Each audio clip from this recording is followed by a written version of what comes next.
Welcome. We are live. This is two sisters manifesting their dreams while living overseas. My name is Tonya, and this is my sister Ebony. She's on her way.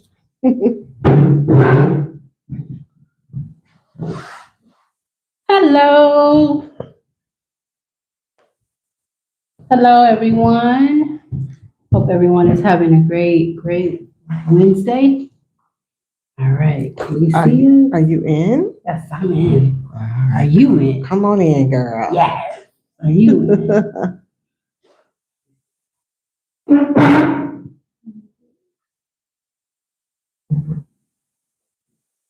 All right. Are you in? I'm in. All right. Okay. All right. So tonight we're going to be talking about who are the two sisters? Yes. Who are we? Yes. And why have we moved overseas? Yes. What prompted us to move overseas? So I guess Let's begin from the beginning. Let's start from the beginning. you want to tell it or you want me to tell it? Oh, we're gonna just Dive on in. just jump on in. All right. Let's just flow with it. You know how we Okay. do. So it all started 3 years ago Yes. when we were in the United States and we was on a hamster wheel for real. Yes. She didn't have a job. We were trying to do entrepreneurship. We had a cake business. And after the Black Lives Matter and all of that, the cake business, it went downhill. Nobody didn't want to buy anymore. So we were like, okay, what are we going to do? What we're going to do? We was just on this hamster wheel. All we were doing were paying bills, paying bills, paying bills. And it was a roller coaster. Yes. So in February of 2021, our cousin, she did a story in the Washington Post. And she did a story about Josephine Baker and how she moved to Paris, she moved overseas and she started her new life and how she wanted to just leave because the US wasn't doing what it was supposed to do for her career.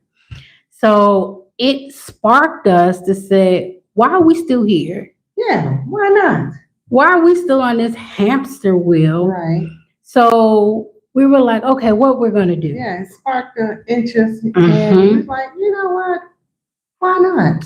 And then we had young kids, and my niece, which is Nicole, is for her daughter. My daughter, she decided to say, Mom, I want to go to Paris and, and become a baker, own a cafe. And I was like, okay, baby. And I said, well, baby, you ain't got to wait until you grown and 18. And I said, I want to go somewhere too. So we was just joking around, but I still was mulling everything over. Mhm. And I said, you know what? Why can't we go now? What are we waiting for? Right. So a couple of months, we started looking online and researching. And I was like, I think it's viable. I think we can do this. Mhm. We didn't have the exact blueprint on No. how to do it, No. but we was like, we can do that. So we decided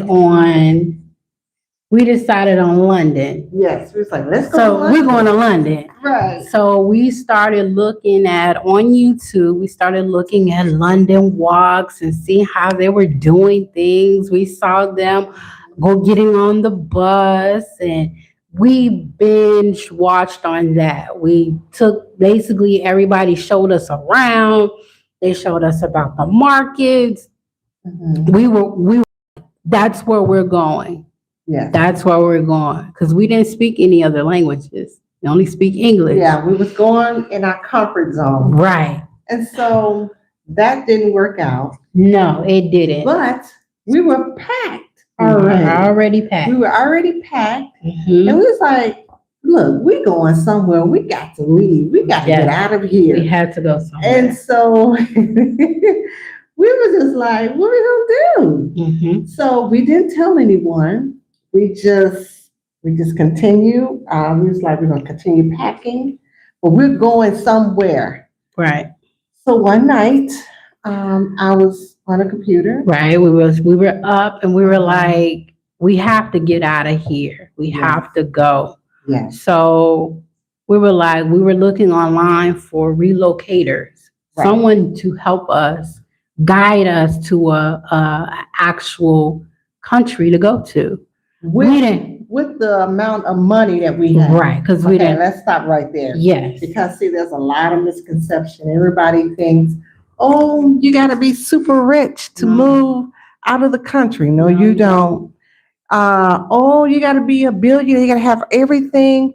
Look, we didn't have everything lined up. We didn't have no 401k. We didn't have no Social Security. We didn't have any of that. We had our 10 suitcases and bags. We sold everything. But no, we didn't sell everything because you have to keep in mind during that time that we were packing, it was COVID. So majority of our stuff that we had, it was given to the trash. Yes. So we didn't have everything that we had. Everything, majority of everything went to the trash can and it went to donation. Right. So this thing, if you want to move now, you have the luxury of selling whatever you have. You can get money off of that. But at the time that we moved, no one wanted anything because of COVID. So we had to trash everything and practically give it away for free. Because I didn't care. We was Right. leaving. We was getting up out of there. I couldn't take it on the plane with me. So we found this relocator, this consultant, and she said, hey, how about moving to Mexico? And we was like, Mexico? And she said, yeah. And she said, I know exactly where to send you. Now, this place I had never heard of. I didn't even know how to pronounce it. And so she said, you all will do well in Mexico. The specific place would be Merida, Mexico. And we say, Merida, Mexico? And she said, yes. Merida. Okay, well, I can't say that right now. So we was like, okay, let's do it. Yeah. So what do we need? So I was upfront with her. I said, look, we don't have $100,000 or $1 million in our bank account. We have what we have. I said, can you make it happen? Can we go with what we have? Because there's a lot of misconception. People think, oh, you're American. Oh, you're rich. You have a whole lot of money in your bank account just falling out behind you. Yeah. No, that's not everyone's case. Right. Our case was different. Right. And so, again, at the time, me and my sister, we were living together also in the apartment in the States.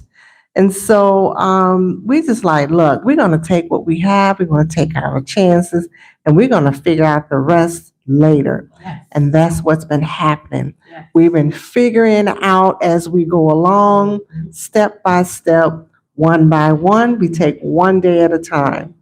So we got over here. So we have finally made a date. It's like when we're leaving, when we're getting out of here. So we have finally made a date. We said we are leaving February 6th. And that's it. 2022. Yes. And February 6th, 2022, we were out. We booked a one-way ticket. But it was also another reason why we also had to move as well. During the time of us trying to find a relocator and everything, my daughter has a rare genetic disorder. And during that time, she was having seizures. And she was having the seizures back to back. And every time I took her to the doctor, they were being so incompetent. They didn't understand what was going on. They were giving me all the runaround. So it was just like, I have to find her somewhere to go. I have to find another country that is going to take care of her medically. Because at the rate that they were going, I was scared. I was scared as a mother. So it was just like, and I said to her, she's nonverbal. I had said to her, Patsy, I'm going to get you out of here. Yes. I don't know how we're going to do it, but mommy got you. And from that day forward, it's been nonstop. We got here. She got the help that she needs. Yes. Beyond the help that she needed. She is thriving. When we were in the States, she was on medication. Now she's not on none. None whatsoever.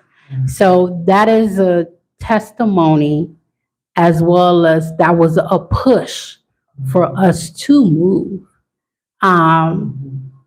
It could be, I mean, whatever you're going through in whatever country you're in, if you just say, you know what, I don't like this, I'm tired, my daughter, my son, he's sick, not getting proper care. It's time to go. You're the advocate for your children. You are the advocate. You are the spokesperson. But that was the main reason why we also left as well too. So then my focus and reason for leaving is because I have all the degrees but no job. What sense do that make living in the United States? That's supposed to be the land of the free. Oh, that's supposed to be the promised land, Oh, you just get fame and fortune and just the American dream. It was an American lie. So I said, oh, this is unacceptable. This is not right. This doesn't feel right. I feel like I'm wasting my life over here. And at the time I was married, and it just seemed like we were just on a hamster wheel. We're just going back and forth every first of the month, paying bills. And we have leftovers, which is very little. And it's like, all right, here you go. Here's $2. Go buy some groceries with that. Really? So it's like, what kind of living is this? I didn't sign up for this. Right. So fast forward, we're here. We arrived here. So the first 6 months we were here on a temporary, just a visitor's visa. We were here on a visitor's visa. Yeah. And then 6 months after that, when that expired, we applied for a refugee visa for residency. And that was because of medical reasons. So we are official refugees from America. And we fled the country. And so it was not by choice, like, oh, I'm just going to travel the world and that's coming down the line. But we initially left and fled the country for those reasons, medical reasons, and for health and wellness, just general living, just peace of mind. Peace of mind. Just want, we left for lack of economic power. We had no economic power. So that is so far behind us because it's exhausting me just thinking about it. Whew. I gotta go woosah. So anyway, we're here and we had to learn how to live as a foreigner. We are an immigrant from the United States, living in beautiful years. Yes, we had some ups and downs. Yes. We had some. We're learning because this is our first time ever leaving the country. And so we had to learn a curve because, there's no blueprint. My mother didn't leave a blueprint on how to move out of the country, move to another country. So I know, but I wasn't hesitating. I wasn't scared. I just felt and knew I just had to leave, and we was going to figure out the rest day by day. And that's how we're still going by. So I know a lot of people in the comments leaving, they worry about, well, I'm gonna leave in 2028 and 2029 and 2030. I gotta wait till my bank account grows some more. And when you are tired and when you are sick and tired of something, you will leave. You would leave everything behind. That mindset. Yes, we sold the car. Yeah. It's like, you can have the car. I don't need it. We sold everything we can find. And whatever we can sell. And it's like, we're gone. We're out of here. And so when you get to that point, then yes, you have arrived to your true self. And what I always say also is, well, if you do decide to say, you know what, yeah, I am fed up with my country, I want to leave, go and research where you want to go. Don't go look on YouTube, go look and read some books. Go to a library and read. Say, is this, or go on, if you do go on YouTube, go on YouTube and find that country. Just like how we said in the beginning, how we said we wanted to go to London. We looked at London walks. So these are YouTubers that walk London and record it. I go to the source. Don't go to these other groups or all of that. If you decide to say, you know, I'm gonna leave my country, make sure that they also love children if you have children. That's important. Make sure that it's a safe country for you to go to that love women too. That too. Right. We are a family of 4. Yes. It was a family of 5. I'll let her tell that story. But we are a family of 4, and we're all women and young girls. So we knew when we first asked the relocator, is this country safe for children? Do they like children? Then you got to also take in consideration the culture. Wherever you go, understand their culture. Know that you are a foreigner in that country. Yeah. So you have to adapt to their culture, their terms. You can't come over here with whatever your country is and all of that. So yeah, sorry you guys, that's my daughter. But yeah, that's the part. Yeah, that's the part of being a mommy. She's having a meltdown. But yes, we understand that coming here, we knew that we had to understand the culture. And keep in mind, we don't speak Spanish at all. But we do enough to get by. As long as they see that you're trying, they love it. So basically we got here, like my sister said, the first 6 months we were on a visitor's visa, and we had to unthaw from the United States and really unthaw. That means we had to get our mind right. We had to understand what was going on. We had to understand this is another culture, this is another language. We had to go fetch our own water, go get our own water. We had to go to the fruit market. So it was a lot different from being in the United States, where we had a car and we can go drive everywhere. But that wasn't the case here. We were we were walking majority of the time. For the first 6 months, we were walking. Yes. And we fell in love with this place. We fell in love. It was just like, wow. They look at us like we are humans. We are a person. Right. They see beyond. They don't see color. No, they don't see color. They don't look at us. They see your heart. Yes. They Your eyes. they scan you. Soul. They scan your energy. They're very big on energy here. So this is us living overseas. This is us, the two sisters. We're manifesting our dreams over here. And we And manifested it first by taking a step Mhm. forward. Yes. We made a decision Mhm. and we acted on the decision Right. and we followed through from beginning to end, from the packing Mhm. all the way into leaving the apartment Mhm. to getting on the airplane Mhm. with the one-way ticket Right.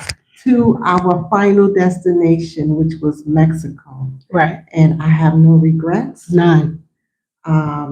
It's the best thing I've ever done.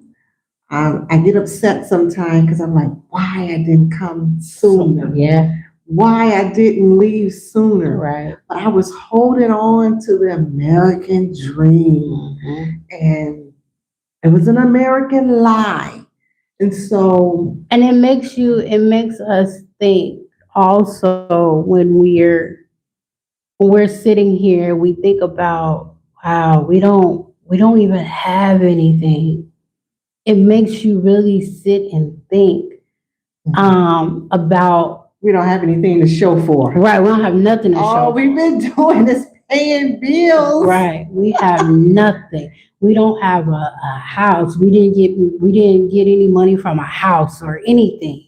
Right. Because they didn't give us that job. We couldn't get our picket fence and our dog because they didn't give the us White House and the picket fence. Right. They didn't give us the opportunity to do that. All an illusion. Mhm. But we know better now. Yes. So now that we know better, we're doing better and we feel better. Right. And so how do we navigate through Mexico Mhm. without speaking the language? Conversation by conversation. Yeah. We do a lot of Google translation. We do some words we can pick up. Mhm. And if they mix it with Spanish and English, Mhm. we can understand what they're saying. Mhm. And so same thing with us. If we mix up, we do a word salad, English and Spanish and hand gestures, then they will understand what we're saying. They do a lot of hand gestures here. Right. But we get through. Yeah. And next year or soon, we will be taking Spanish classes Mhm. very soon.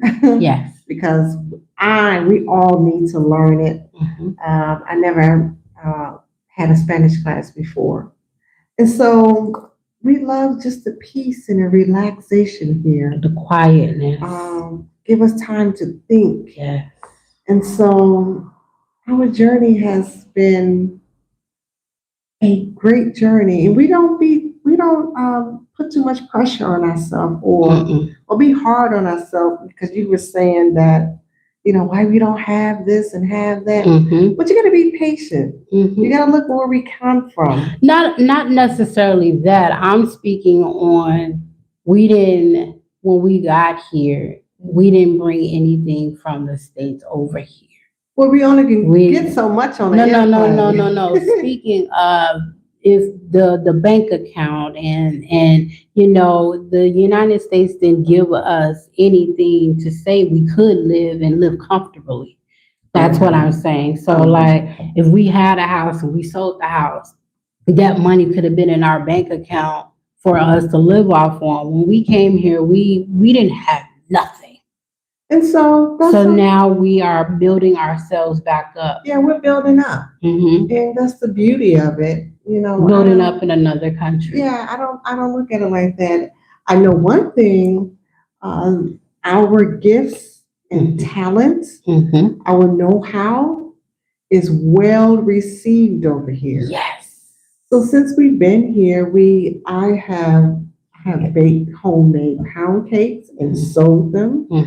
And the people are very receptive to our gifts and talents. We've been in three events. Yes, I introduced them to the Black American pound cake, how we make it in our family and tradition. So we'll be showing you a video on that soon. and I can show you how we was able to sell our cakes here. Right now, I own a boutique called the Tonya Nicole Cummings English Boutique, where I teach English to Spanish speakers here, and they love it and they receive it because I am a native speaker. I'm a native English speaker. And so when you move into these countries, bring your talents and your gifts. Right. Someone would love to learn to know how to do what you're doing. Just like I'm here in Mexico, I want to learn how to do some things that they know how to do. Yes. Work with your hands. I want to know how to do. I want to crochet. Yeah, crochet. Do those, what do you call those, mandalas? Yes. Mandalas. I want to learn how to do that.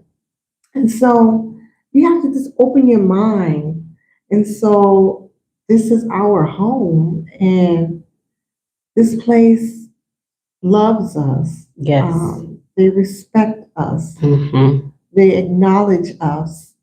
And so that is a very great feeling. So that brings us to what's been happening for the past 1 year. And that is my breast cancer. So, by the way, I was working. Yes, you can get a job in a foreign country. Yes, you can. You can work. You have your, it's called a COOP number. You have to have that in order to work here. I have had 3 jobs here in Mexico. So don't tell me you're not going to get paid thousands and thousands of dollars, but you're going to get paid something. Yeah. And the people here work very hard. They work hard for their money and they love what they do. And there's so many incentives that pretty much overrides the pay rate that you receive. So I love my pesos here. Yes. I love my pesos. I Yes. love the incentives that they provide. So don't feel like, oh, you're too good for pesos. Okay. Well, you keep messing with that American dollar and see what happens. But anyway, last year, I found out I had breast cancer. That was the worst thing that could have ever happened to me. I didn't know what to do. I was scared. I'm in a foreign country. I don't speak the language fluently. So when I found out, I just sat on it. I didn't do anything until about 6 months later. And Was it 6 months? Oh, was it 6 months? how many months? June, July, it was 2 months. So what was it June, like? July, August?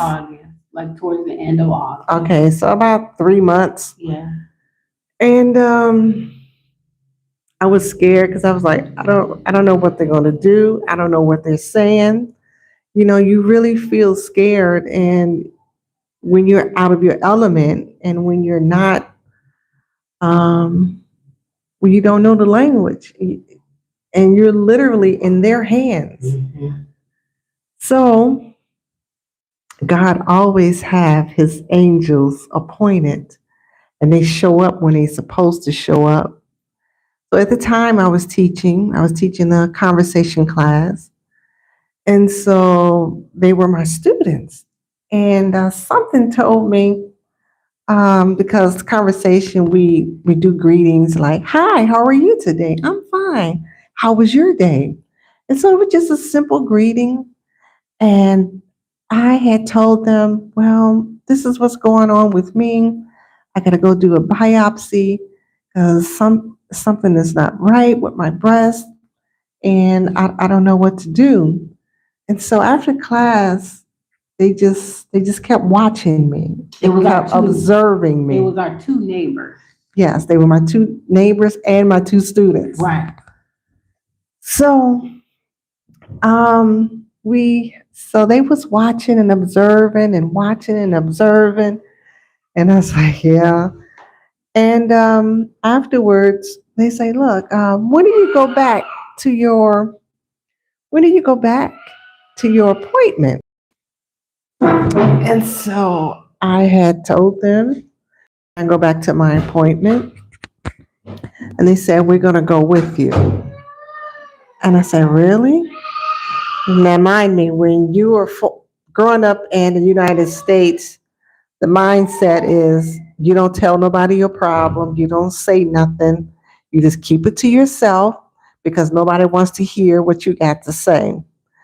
It's not the case here in Mexico. Mexico people are very different. They're very kind-hearted. As long as you are honest and open and tell the truth, don't lie, don't over-exaggerate, just tell the truth. Be honest. And so I was like, well, I normally don't tell my business. I normally don't say what's going on, but this is what is happening. I don't know what's happening. So they say, no worries. So they went. And so I went to the clinic, the women's clinic at this hospital. And luckily the doctor that I had, Dr. Navarro, she spoke English. And I said, okay, good. I said, okay, she'll be able to explain to me. And I was still in denial because I was like, no, I don't have no cancer. No, no, no. No, that's not what that is. I don't know what that is, but it's not that, you know. And I was like, I'm in denial. It's that's not it. So come to find out, I had the biopsy. It was confirmed, and I was going at a stage 3, 4. And I was like, oh my gosh, it's real. Because sometimes I still don't comprehend it and believe it, but it happened and it was.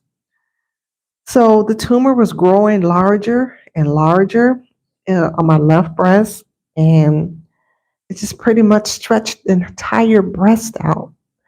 The tumor was just growing like a balloon every day. Mm-hmm. And so I was like, all right. I had no choice. I had to stop running. I couldn't run no more. Mm-hmm. So I was like, okay, I quit. I stopped running. Mm-hmm. What do I need to do? So they said, well, now we have this biopsy confirmed. We are going to start you on chemotherapy. I said, oh my God, my hair gonna come out. That's all I could think about was my hair was gonna come out. And I was like, that's all you thinking about. But the one thing I told her, I said, look, all I want is to live. I just want to live.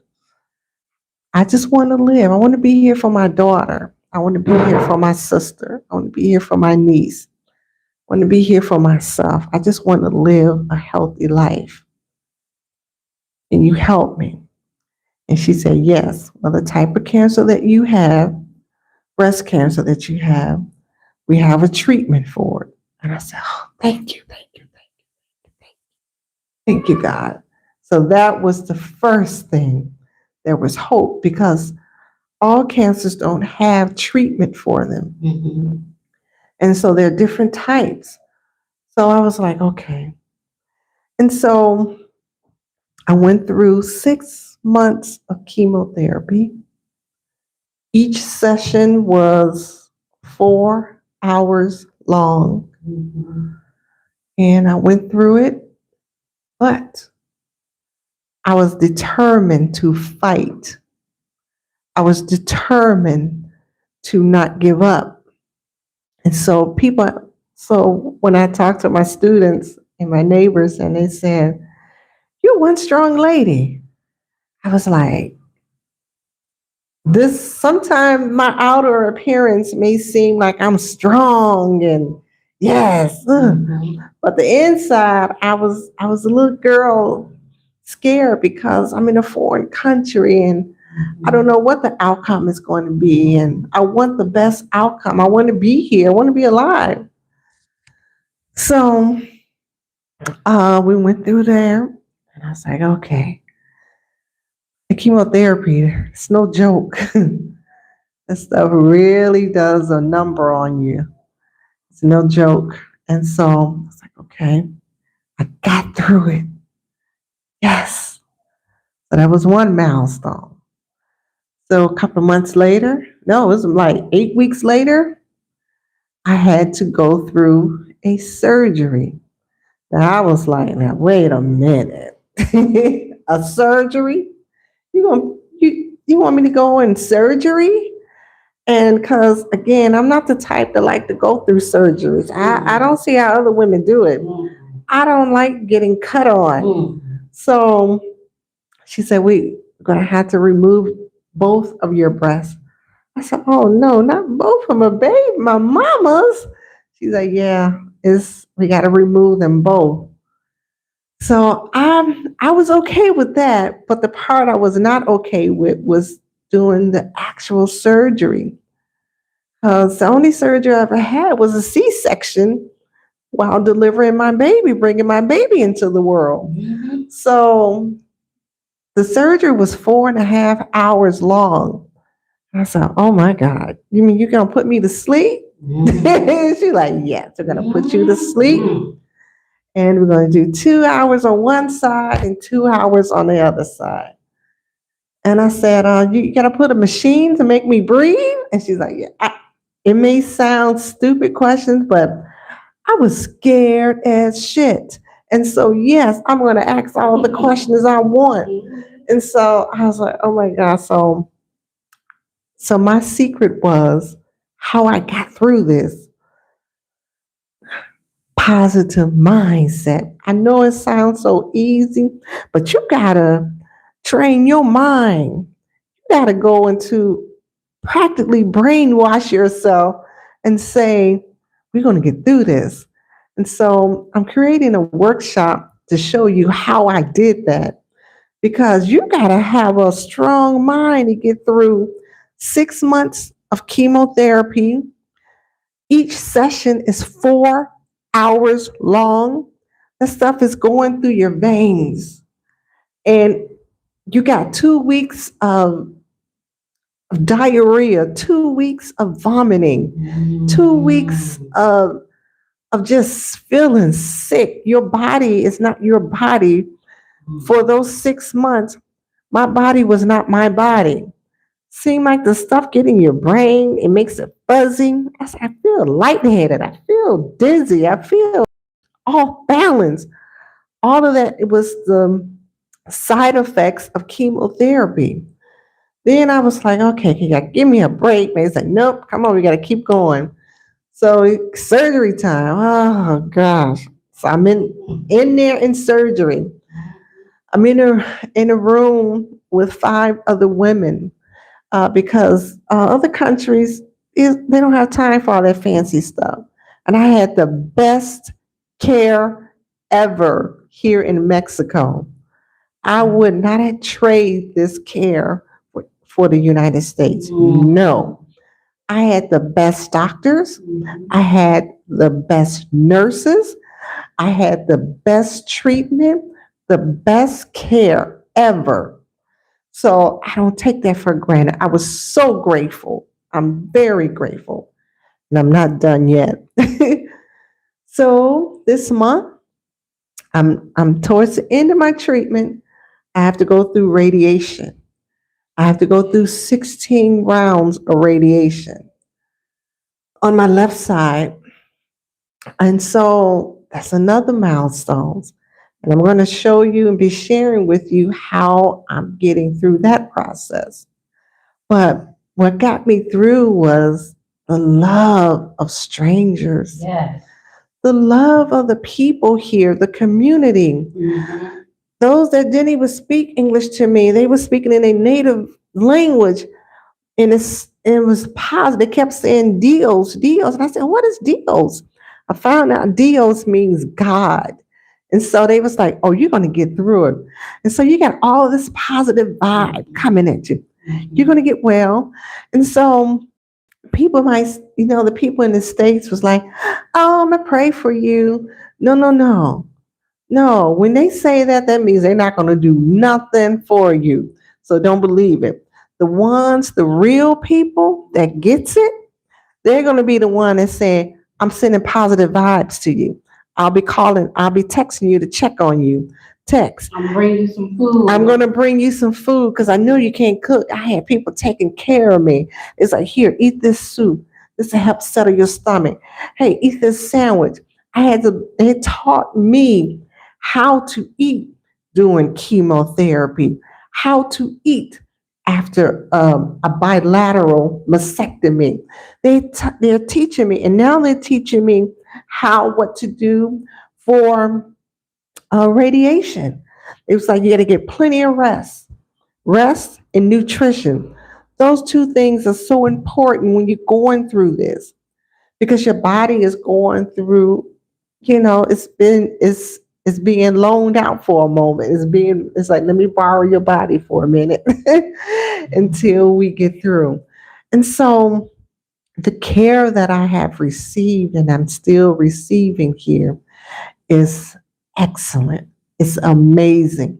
So I don't know what y'all be talking about. Mexico is poor and Mexico don't have this and they don't have that. It is a lie.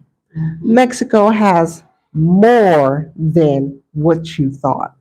They are equipped with technology. They are more than equipped medically. Uh, it's been 6 months since I had my surgery, and people can't believe it. And I was like, yeah, it's been 6 months. I'm able to raise my arms and move my arms around. I can exercise. I dance. I walk. I jump around. I eat. I'm very active. And it's been 6 months since my surgery because they know what they was doing, and I followed directions and I listened, and I wasn't combative. Oh, you don't tell me what to do. What you say? I wasn't nasty. And so you have to humble yourself when you're in these foreign countries. Don't be going to these countries thinking you know it all and you all of that because you're from the United States or Canada. So what? Right. You here in our territory. You go by our rules and you respect us. That's all a country can ask for, whatever foreign country you go to. Don't go to these countries, Brazil, acting like you know it all and you superior. You're gonna find yourself in a cenote somewhere Exactly. or hurt because these countries don't play that disrespectful. You don't disrespect the culture, especially when you ask for their help. Because I came to them. I said, look, I have breast cancer. Can you help me? And they say, yes, these are the things we're going to do. This is what you're going to do, A, B, C, D. And they're not going to beg you to come to your appointments. And my friends, I call them friends because they was there taking me to chemotherapy. They was there preparing meals for me to eat while I was going through. They was here for me mopping up the vomit. They was here for me to help me to dress. They was here for me to help hold on to their arm because I couldn't walk as fast before. They was here for me to drive me to my appointments. So those are your true friends, the doers. Now the ones that are saying, I pray for you, girl. Yeah, okay. And then you don't hear from them until another 6 months. Those are not your friends or not your family. Right. That's going to be another video about family. Family, when you move to another country, They show their true they colors. they do. They are upset because you have want something better for yourself. And it's like, okay, yes, I want something better for myself, and I'm not going to apologize for that. And that's what it seems like sometimes. I see Ola from India. Yes. So it's just been a world of experience. Living in a Mexican house has been the best thing. They have very good, sturdy homes here, concrete homes. And it's cool, it's cozy. I love the fruit markets here. That's what got you through. Yes, my sister, she, beside from the friends, my sister, she carried the weight because she had to look at me bald headed. And that was hard. She had to look at me. She had to Yeah. watch me. Her and my daughter, they are the true winners in this. I had to cut her locks. She had to cut my locks off. I had to cut her hair. The chemo was so strong on the first round. My hair came out quick. Quick. Yeah. My hair came out very fast. And her hair came out and the tumor shrunk on the first try. Yeah, that's some powerful medicine. So the medicine worked immediately on the first round. So my doctors were so happy and excited that the medicine worked. The medicine took care of the tumor and shrunk it. And they were able to go in and remove the breast and remove the lymph nodes that they had to remove. And I'm doing fine. I feel better. And I stay positive. And I pay more attention to myself. How did I get into this situation? Ladies, you know how it is. We don't take care of ourselves. We don't touch ourselves. I didn't do self breast exams. I didn't feel the need to touch. I don't know why. I don't know what it is about us not touching our body. But I touch my body now. I touch I have a chest now, and I touch it now. And that was my lesson I had to learn. I had to learn to touch myself. I had to learn how to touch myself.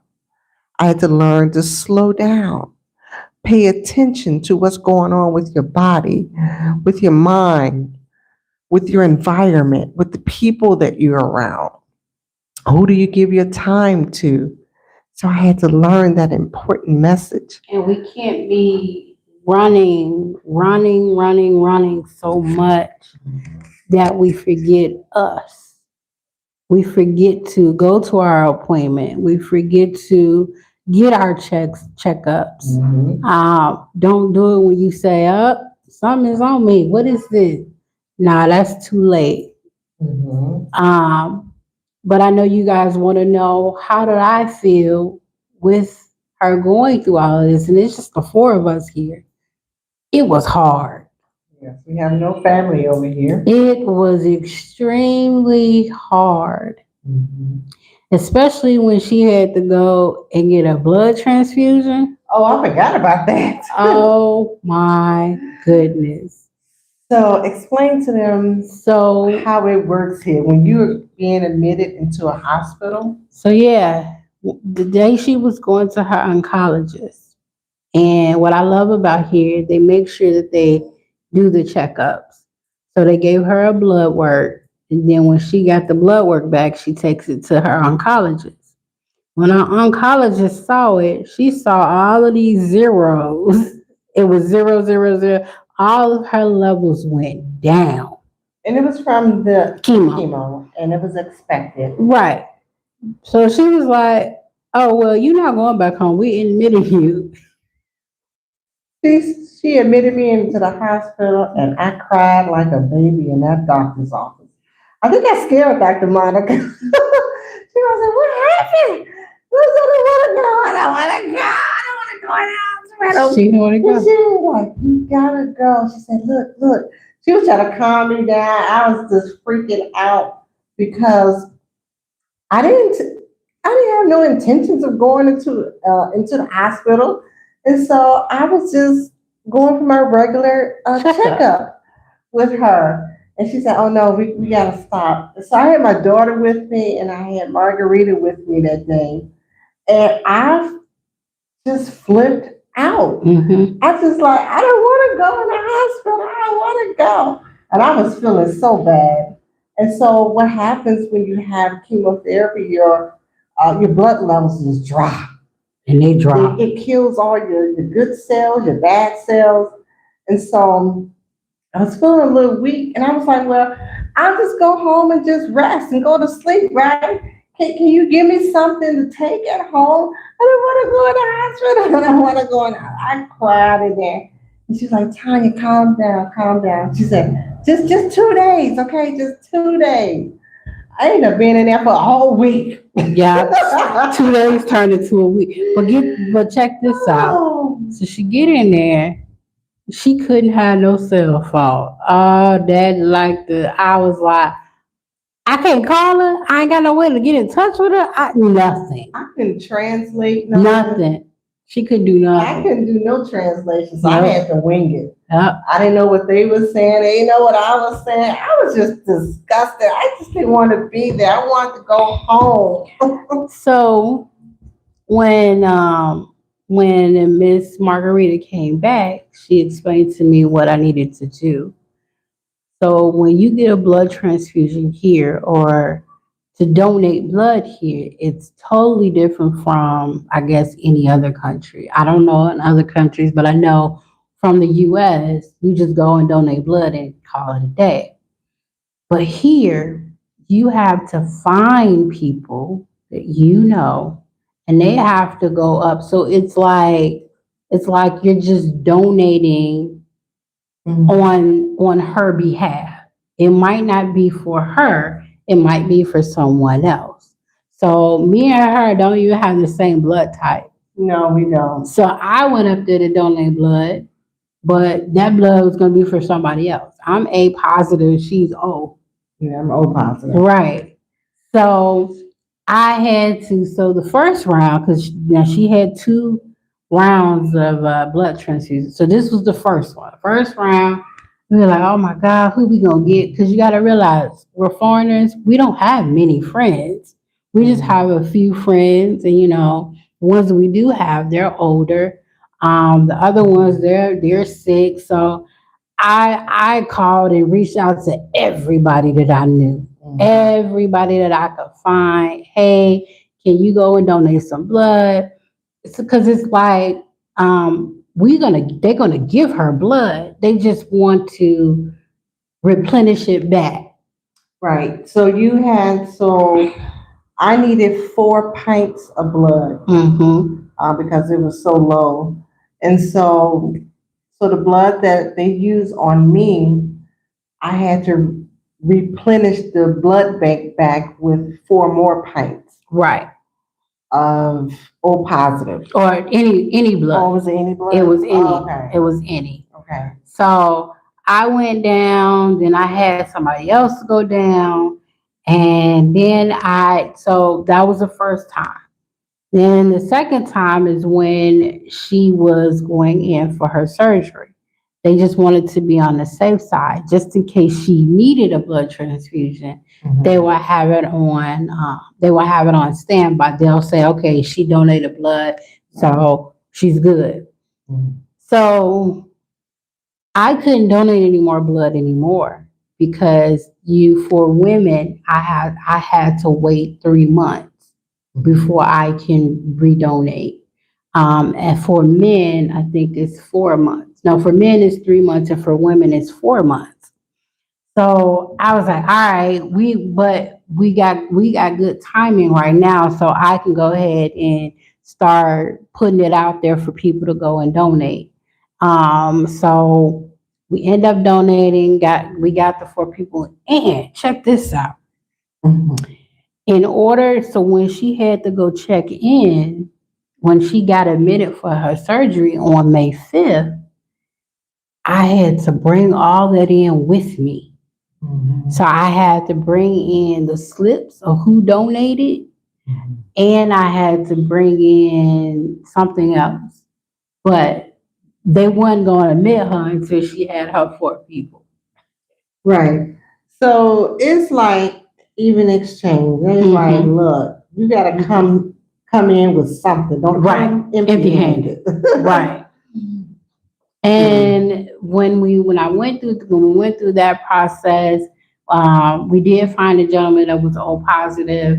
So 2 people were O positive on that, and it was just, oh, I also had to go to the military hospital. So I was like, all right, it's getting close to the day and I only got 2 people. I need 2 more. So I had to go to the military hospital and write a letter stating what she needed and how much she needed, how many people she needed to come and donate blood for her on her behalf. So the thing that I learned the most, and that's what I'm trying, if y'all don't remember nothing else, remember this. We are all human. Mm-hmm. We all have, we all share the same blood. Mm-hmm. And so I was so ignorant of how this blood donation stuff worked. Mm-hmm. And so when they said you need a blood transfusion or blood donation, I was like, oh, my sister, she got me. And it was like, no, no, no, that's not how it worked. So I ended up getting a total stranger, O positive blood in my body. See, that's what we don't understand. We all so fixated on racism and prejudice, and I'm white, I'm black, I'm Mexican, I'm this. We are all the same. We share the same blood. My O positive can help you. Your O positive, A+ and B positive, it doesn't even matter. It's blood. And it doesn't have a color or a nationality on it. And so that's why I feel so grateful. I had a total stranger, blood running through my body. I never met this person. All I know is they know that I needed it and it was given to me. Um, for that time during chemotherapy, I had to do 4 pints. So I was really low. And then for my surgery, I think I just did 1 and that was it. And so the doctors here know what they're doing. Yes, they do. And they did it very well and they're still doing it very well. And so I just admire that. I just love it. I'm in good hands here. You know, I had people in the States telling me, oh, come on back here to the States and they can take care of your situation with your cancer. No, no, thank you. I'm going to stay right here. And that's what I did. This is my home. I'm going to stay right here. And I got the treatment that I needed and wanted. Mm-hmm. So we're going to, because we've been on here for almost an hour. Yes. Anything else you want to say before we close it out? Only thing I just want to say is stay positive. Yes, be positive. Stay positive. Think positive. Yes. Stay off the TV, please. Stay off of social media. It will run you ragged. It will run you crazy. What that man said and Lean on Me, it's gonna kill your brain cells, son. It's gonna kill your brain cells. Because it really is. All of this commotion going on, just go do you. Be great at what you do. Get somewhere and just sit in silence and just enjoy your family. If you gotta people around you. If you gotta go to work, just take a 5-minute break and go to the bathroom and just sit in a stall and just say, just breathe. Yes, just breathe. Just breathe. We have some upcoming workshops coming. Mm-hmm. And I'm going to show you all the new lifestyle that I have and that I'm living, that I have to do because I don't want the cancer to ever return in any parts of my body. And I don't want to get it. Right. And I don't want my daughter to get it. Right. And I don't want any other woman to get this. I don't want any other woman to go through what I went through. No. So I have an upcoming workshop where I'm teaching women how to take care of themselves, how to touch themselves. And so upcoming workshops are coming. And we will let you know through the live and then on our website, because this really was a wake-up call for me. Mm-hmm. And it made me, it kind of like pulled me back and made me pause and say, hey, Tonya, take care of yourself. You haven't been taking care of me. And I admit, I just neglected myself. And so I give myself grace now. I don't scold myself. And I say, okay, let's do better. It just brings you back when you get something like that. It just brings you back to your inner child. It brings you back to the little you. Yeah, It makes you go and reflect. What did I do wrong? How can I do better? right, And how can I help others do better? right. I mean, I get it. We all have a lot going on. It's a lot that's going on in every country, in every state. Oh, okay. Mhm. It's a lot going on, and then we get that.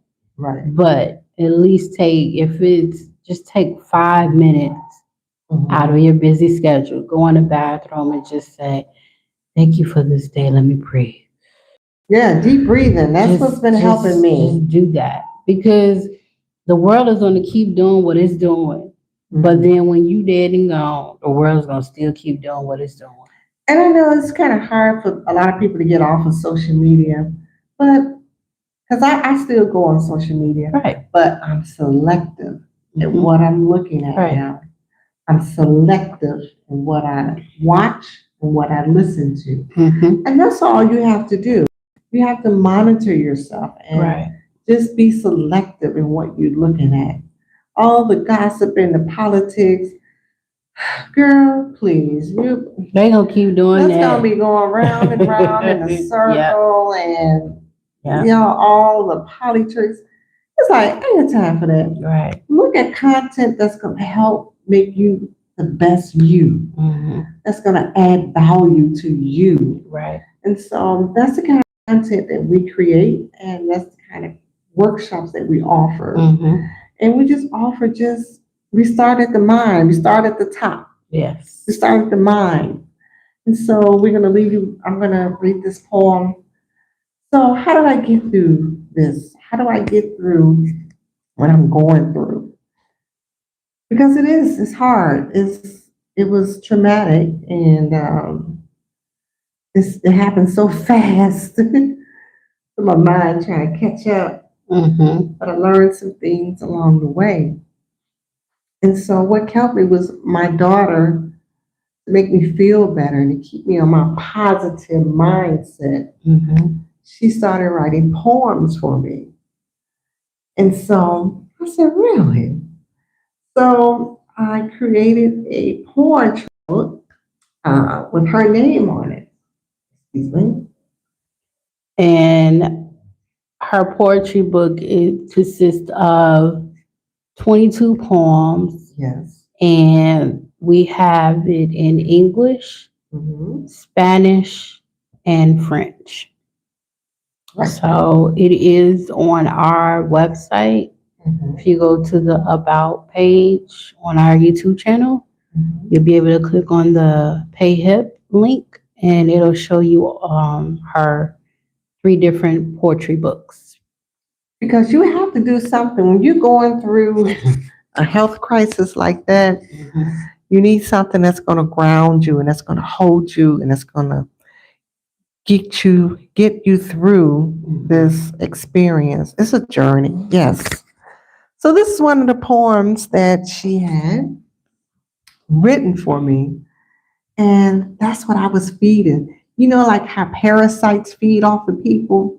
Well, that's how positive energy feeds off. I feed off of positive energy. I eat all that up. Positive, positive, positive, positive. Yes. And so the more positive you get in, it just resets your whole entire body. So this poem is called I Used to Wonder. I used to wonder. I used to wonder how flowers bloom, how people prosper, how birds fly, how rain pours down from the sky. Now I don't wonder anymore because I was once one of those butterflies trying to find what they are here for. what their passion is. Now, I am sure who I am because we will always shine just like the sun in the sky, just like the star at night. We are just like the special cloud in the sky. We can be that amazing person we all want to be. Nicole Katie, Inspirational Poetry. And that's all we have for tonight. Also on our store is my daughter's coloring book. It's called Patsy's International Coloring Book. It is coloring pages that she chose of Merida, Mexico. So definitely check us out. You guys, please share this video to whomever is willing to listen. We have a lot of nuggets. A lot of nuggets in here for whomever wants to listen. Yes. Thank you for watching. Thank you for the comments. We truly appreciate, we're grateful. Yes, we're grateful. We are truly grateful for the 61 subscribers that we do have. Yes. Thank you for subscribing because you didn't have to. We are humbled. This is something new that we're doing, and we're just trying our best to fit in where we can and tell our story of how two sisters are manifesting their dreams while living overseas. Yes, we're not chasing subscribers and all of that. No. It's too overexhausting. No. We're just telling our truth. Right. We're telling our experience. We're humbling ourselves before you. Right. To tell you how we navigate through things. Because everybody thinks everybody's life is perfect. No, it's not. It's not. And so I just wanted to share how we navigate and how we manifest things that we want in this life, and how you can too, because this is sharing our testimony and journey being shared with you. Right. And so hopefully you can take something away from this. I see a lot of Spanish speaking in the comments. I don't know how to, we got to figure out, so if we have a larger Spanish audience, I got to figure out how we can get all that transcribed so you can know what we're saying. We could probably auto dub some of it. And so thank you for listening. Thank you for allowing us to share our journey and our manifestations that we have with you. And we look forward to seeing you on the next slide. Yes. And we're going to come to you as often as we can and share our journey with you. So then, take care. Have a wonderful night, everyone. Bye. Positive vibes, positive vibes, positive vibes.